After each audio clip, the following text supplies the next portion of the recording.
Salut à tous, bienvenue sur motomac.com pour la présentation presse de la nouvelle Livewire Harley-Davidson. Alors je vous dis nouvelle, mais c'est actuellement un prototype. Pour l'instant, il n'y a pas de commercialisation qui est envisagée. On a eu la chance de la prendre en main là, quelques kilomètres sur le circuit de Michelin ici à Clermont-Ferrand. C'est assez étonnant parce que c'est une moto très légère pour une Harley-Davidson. C'est la plus légère en fait qui a jamais été produite chez Harley.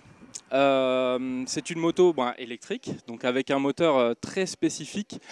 Le moteur est refroidi par huile et les batteries sont refroidies par eau. Donc ça c'est assez nouveau. Le son a été très étudié sur cette moto. On a un bruit de turbine assez sympa. Alors quand on la voit passer, c'est pas très impressionnant, mais quand on est dessus, on sent que ça a été travaillé et c'est assez agréable. Les accélérations sont vraiment franches.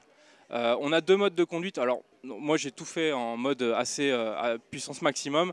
J'ai été assez bluffé. On arrive très vite à 150 km/h. Par contre le souci c'est qu'on n'a pas d'ABS, on n'a pas de traction control, et avec les moteurs électriques et le couple disponible, et cette moto elle en a, ça peut vite devenir dangereux. Après, comme je vous le dis, c'est un prototype, donc on peut imaginer que de toute façon le temps qu'une moto comme ça sorte chez Harley-Davidson, l'ABS sera obligatoire, donc elle l'aura.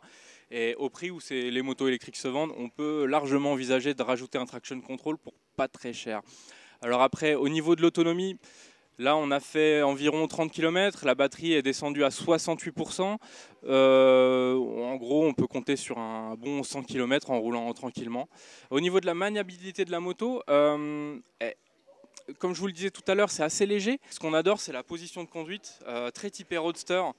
Avec la petite selle arrière, honnêtement au niveau du design, moi je la trouve magnifique. Donc la petite selle arrière, le guidon plat, c'est une position qu'on n'avait pas l'habitude de trouver chez Harley, donc on espère que même avec un petit twin, on verra une moto comme ça chez Harley-Davidson, un vrai roadster. Et je vous parlais du design aussi, vous avez vu les petits rétroviseurs là, ils sont magnifiques quand on les regarde de devant, mais alors quand on regarde dedans on voit rien du tout.